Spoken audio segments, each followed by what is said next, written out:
Paloma blanca de la paz, 10 revelaciones de Efesios sobre la batalla espiritual. La noche en que los cielos se rasgaron. El aire en la pequeña capilla de Efeso era pesado, lleno no solo del olor a cera derretida y pergaminos antiguos, sino también de algo más, una tensión invisible, como si las propias paredes respiraran. Apolo, con los dedos todavía temblando después de leer la última línea de la carta de Pablo, dejó caer el pergamino sobre la gastada mesa de madera. Las palabras resonaron en su mente como un trueno lejano, porque no luchamos contra sangre y carne, sino contra principados, contra potestades, contra los gobernadores de las tinieblas de este mundo, contra la maldad espiritual en las alturas. Afuera, la luna llena proyectaba sombras alargadas sobre las callejuelas de mármol de la ciudad, mientras el viento silbaba entre las columnas del templo de Artemisa, como si la propia diosa, indignada, lanzara su furia sobre quienes se atrevían a desafiar su gobierno. Pero Apolo sabía que no era Artemisa quien los estaba mirando. Era algo más antiguo. Algo que se alimentaba del miedo y de las cadenas invisibles que aprisionaban los corazones de los efesios. ¿Lo sentiste?, murmuró Tíquico, el mensajero que había traído la carta desde Roma. Su rostro normalmente sereno estaba pálido como la piedra caliza. Desde que el apóstol escribió esas palabras, las cosas han cambiado. Apolo no necesitó preguntar qué quería decir. Esa misma mañana, 3 hombres habían sido encontrados postrados ante el altar de Diana, no en adoración, sino en un sueño tan profundo que ni siquiera el fuego que ardía bajo sus pies los había despertado. Y el día anterior, la hija del orfebre Demetrio, la que durante años había hablado en lenguas en los rituales del templo, había gritado al ver su propia sombra, diciendo que ya no era suya. Ellos saben que nosotros sabemos, dijo Apolo bajando la voz. Y ahora contraatacarán. Un golpe sordo sacudió los cimientos de la capilla. Las velas se apagaron inmediatamente, sumiendo la habitación en la oscuridad. En el silencio que siguió, un sonido húmedo y arrastrado resonó por el suelo, como si algo estuviera raspando piedra con uñas que no eran humanas. Tíquico sujetó el brazo de Apolo con tanta fuerza que dejó marcas. No mires atrás, susurró, con los ojos muy abiertos fijos en la puerta de bronce que, sin viento, comenzaba a cerrarse sola. Pero Apolo ya había mirado. En el umbral, donde apenas penetraba la luz de la luna, había una figura demasiado alta, demasiado delgada, con miembros que parecían doblarse en ángulos imposibles. No tenía rostro, solo una mancha oscura donde deberían haber estado sus ojos, y de su boca, si era boca, escapaba un vapor negro que se enroscaba como serpientes en el aire. A su alrededor, sombras más pequeñas se retorcían, formas humanas distorsionadas, gimiendo con voces que alguna vez habían sido las de hombres y mujeres de Efeso. Invocaste nombres que no deberías haber usado, dijo la cosa, y su voz no fue un sonido sino un dolor punzante. ¿Pablo de Tarso cree que sus palabras son espadas? Nosotros somos las espadas. Somos las manos que sostendrán esta ciudad cuando los cielos caigan. Apolo sintió que un sudor frío le corría por la nuca. Él conocía las Escrituras. Sabía que la sangre del Cordero era más poderosa que cualquier legión infernal. Pero ahí, frente a eso, las palabras parecían frágiles como hojas secas. Fue entonces cuando Tíquico, con voz temblorosa, comenzó a cantar. No fue un himno de guerra. No fue un salmo de victoria. Era una canción antigua, casi olvidada, que las madres de Efeso tarareaban para ahuyentar las pesadillas de sus hijos. Una melodía que hablaba de un jardín antes de la caída, de una luz que los ángeles caídos aún temían. Y mientras cantaba, las sombras alrededor de la criatura se alejaron, como si estuvieran quemadas.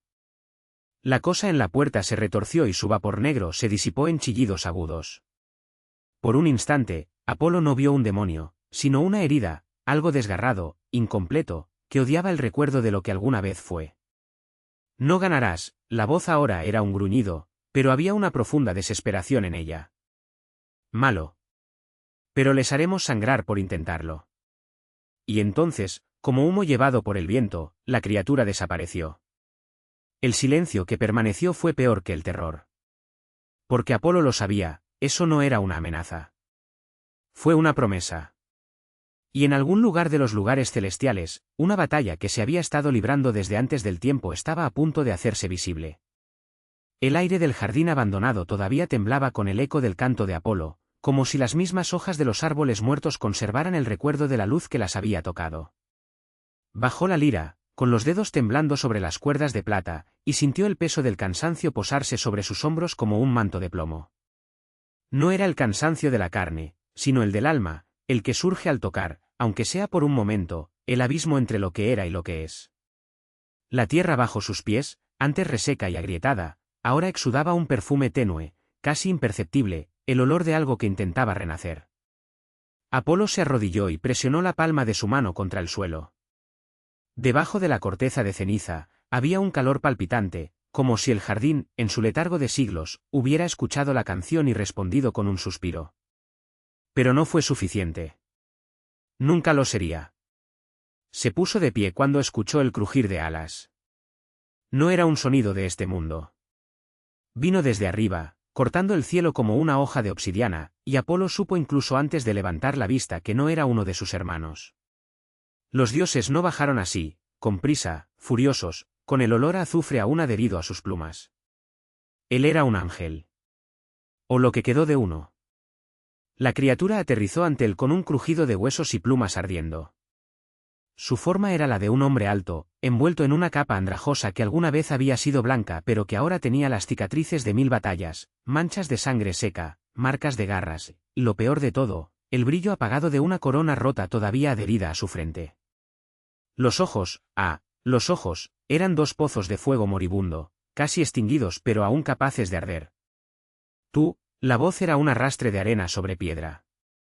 El cantante. El último que todavía recuerda. Apolo no retrocedió. Había visto demasiado para temer a la muerte, y además, reconoció ese rostro. O lo que quedó de ello. Raziel, dijo, suavemente.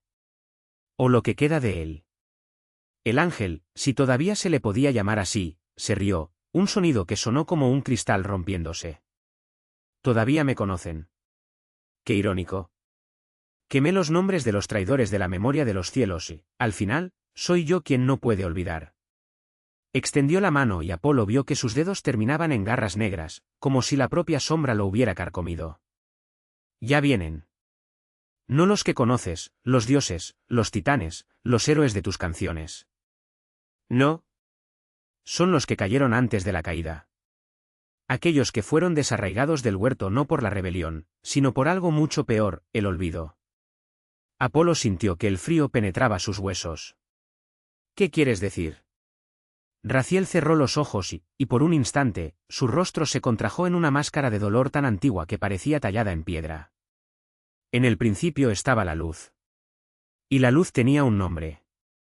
Pero cuando los primeros cayeron, no fue por orgullo, sino porque alguien borró su nombre del cielo. Y sin nombre, hasta un dios se desmorona. Abrió los ojos de nuevo y esta vez algo más allá de la furia ardió en ellos, terror genuino. Están volviendo. No como demonios, no como espectros. Como agujeros. Como ausencias que devoran. Y cuando lleguen, no habrá canción que los detalle, porque no hay música donde no hay memoria. Apolo miró la lira que tenía en las manos. Las cuerdas brillaban débilmente, como si supieran que su poder estaba a punto de agotarse. ¿Entonces por qué viniste a mí? Raziel sonrió, por primera vez, había algo casi humano en el gesto, una tristeza tan profunda que parecía haber sido tejida con los hilos del tejido mismo de la creación. Porque eres el único que todavía canta la canción del jardín. Y porque, cuando todo lo demás se apaga, alguien necesita recordar el sonido de la luz. Se giró, desplegó las alas rotas. Volando como harapos al viento. Ya están aquí. ¿Puedes sentirlo? El silencio se hace más denso. Y entonces Apolo lo sintió. No era el silencio común, el que llena los huecos entre los sonidos. Era activo, voraz, como si el aire estuviera siendo succionado en algún lugar más allá de las estrellas. Los árboles del jardín temblaron. Las sombras, una vez que se alejaron, comenzaron a regresar, no como criaturas, sino como defectos, desgarros en el mundo, bordes de algo que no debería ser. En el horizonte, donde el cielo debería encontrarse con la tierra, se abrió una línea oscura. No era de noche. Ni siquiera era oscuridad. Era la ausencia de todo, un vacío que se expandía como tinta en el agua, devorando el color, el sonido, el concepto mismo de existencia. Raziel levantó la mano, y por primera vez, Apolo vio que sostenía algo, un fragmento de cristal, tan pequeño que cabía en su palma, pero que parecía contener, en su interior, un destello de algo imposible, una luz que no pertenecía a este mundo. «Toma esto», el ángel caído presionó el cristal contra el pecho de Apolo. «No los detendrás. Nada detiene el olvido. Pero tal vez cuando todo lo demás haya desaparecido, alguien escuchará». Y entonces, con un grito que era mitad guerra, mitad lamento, Raziel se arrojó hacia la oscuridad que avanzaba. Apolo no tuvo tiempo de reaccionar. El mundo tembló. El jardín gritó. Y cuando miró hacia abajo, vio que sus manos que habían tocado la lira dorada, que habían sanado y destruido, que habían sostenido el fuego de Helios, se estaban desmoronando, como cenizas en el viento. Solo entonces comprendió. No era una batalla inminente. Era el final de la canción. El cristal ardía contra su piel, no como fuego, sino como un recuerdo ardiendo al revés. Apolo intentó sujetar el objeto con dedos que ya no obedecían, y por un solo instante, sintió el peso de todas las notas que nunca habían sido tocadas, de todos los versos que el olvido había devorado antes de nacer. Esto, entonces, era lo que Raziel le había dado, no un arma, ni un escudo, sino un fragmento de silencio que aún resistía. La oscuridad no era una sombra. Era la ausencia de todo lo que se había nombrado. Por donde pasaba, las columnas del templo de Delfos se desmoronaban hasta convertirse en polvo blanco, las hojas de los olivos se convertían en cenizas humeantes y los nombres de los dioses, incluso el suyo propio, se borraban de las lenguas de los mortales como tinta disuelta en la lluvia. Apolo intentó gritar, pero su voz salió en fragmentos, letras sueltas que caían al suelo como pétalos secos. Entonces, la vio. Entre la nada que avanzaba, una figura se movía contra la corriente. No era un dios, no era un ángel. Era una mujer, o lo que quedaba de ella, su silueta brillaba como una imagen reflejada en el agua turbia y sus pasos no dejaban marcas en el suelo. Sus ojos, cuando se encontraron con los de él, eran dos charcos de un color que ya no existía, el último vestigio de un cielo que el mundo había olvidado. «Aún llevas el nombre», dijo, y su voz era el sonido de un río que solo existe en la memoria. «Esto es peligroso». Apolo intentó responder, pero su boca ya no formaba palabras. En cambio, el cristal en sus manos palpitó y, por un segundo, el aire entre ellos vibró con el eco de una canción que nadie más recordaba. La mujer se estremeció, como si algo dentro de ella hubiera resultado herido. «No pueden borrar esto», murmuró, más para sí misma que para él. «No mientras haya alguien a quien escuchar». Y luego, antes de que la oscuridad los alcanzara, extendió la mano y tocó el cristal. El mundo explotó en luz. No la luz del sol ni la luz de las estrellas, sino algo más antiguo y cruel, la luz de todas las cosas que podrían haber sido. Apolo vio, en un relámpago, los templos que nunca fueron construidos, los poemas que murieron en el pecho de los poetas, los amores que se disolvieron ante la primera mirada. Vio a Raziel no como un ángel caído, sino como había sido antes de la caída, una criatura con alas tan blancas que cegaban, cantando en un lenguaje que ahora solo existía en ese resplandor. «Viste a ti mismo». Oh, no como el dios de la profecía, sino como un niño mortal, agarrando una lira rota, llorando porque no podía recordar la canción que su madre le había enseñado. Y entonces, tan abruptamente como había comenzado, la visión se desvaneció. Apolo estaba de rodillas en un desierto que no reconocía. El aire olía a sal y a algo más, algo parecido a metal quemado. Sus manos estaban enteras otra vez, pero el cristal había desaparecido. En su lugar, sobre su palma izquierda, una marca oscura se extendía como tinta, el contorno de un ala rota. A lo lejos, el horizonte temblaba. No fue calor, no fue un espejismo. Era ella, la mujer sin nombre, caminando hacia algo que Apolo no podía ver.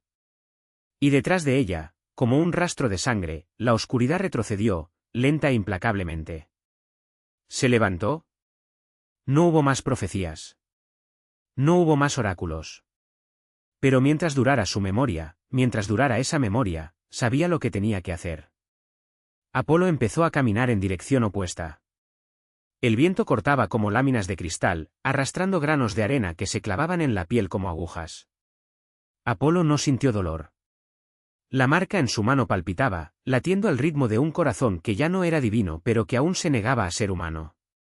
Cada paso que daba dejaba una huella que se desmoronaba casi de inmediato, como si la tierra misma lo estuviera rechazando. Ella no miró hacia atrás.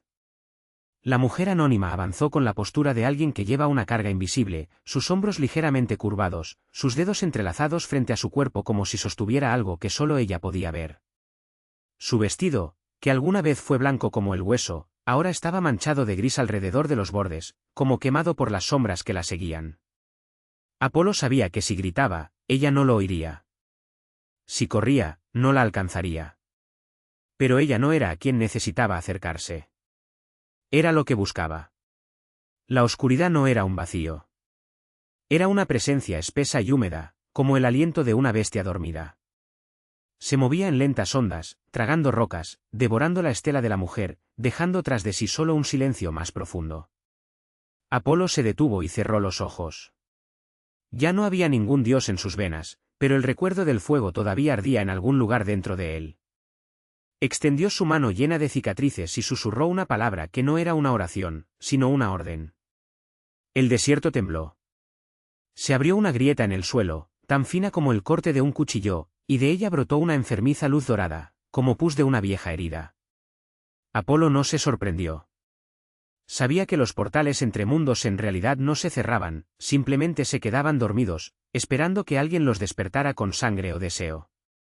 La luz se enroscó alrededor de sus dedos, caliente y pegajosa, y la moldeó como arcilla, tejiendo hilos de energía que se extendieron hacia la oscuridad que avanzaba. La mujer se detuvo. Por primera vez, ella volvió la cara. No había rasgos en su rostro, solo una suavidad confusa, como si estuviera hecho de niebla solidificada. Pero sus ojos, sus ojos eran dos pozos sin fondo, y en ellos Apolo vio, por un instante, el reflejo de todo lo que ya había perdido, el trono de Delfos, la lira rota, la risa de Jacinto antes de su caída, el peso del arco en su espalda cuando aún cazaba con Artemisa.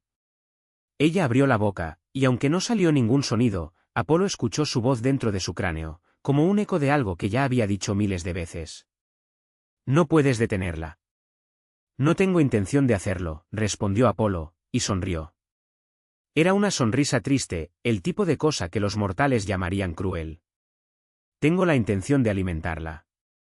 La oscuridad rugió. No fue un sonido, sino una vibración que sacudió los huesos de Apolo, haciendo que le castañetearan los dientes. La marca en su mano ahora ardía como brasas y sabía que no tenía mucho tiempo. Con un movimiento repentino, arrojó la luz dorada hacia adelante, no contra la sombra, sino dentro de ella. La oscuridad se estremeció, vaciló y luego, como un animal hambriento, se tragó el regalo. El desierto se iluminó. Por un momento todo fue blanco.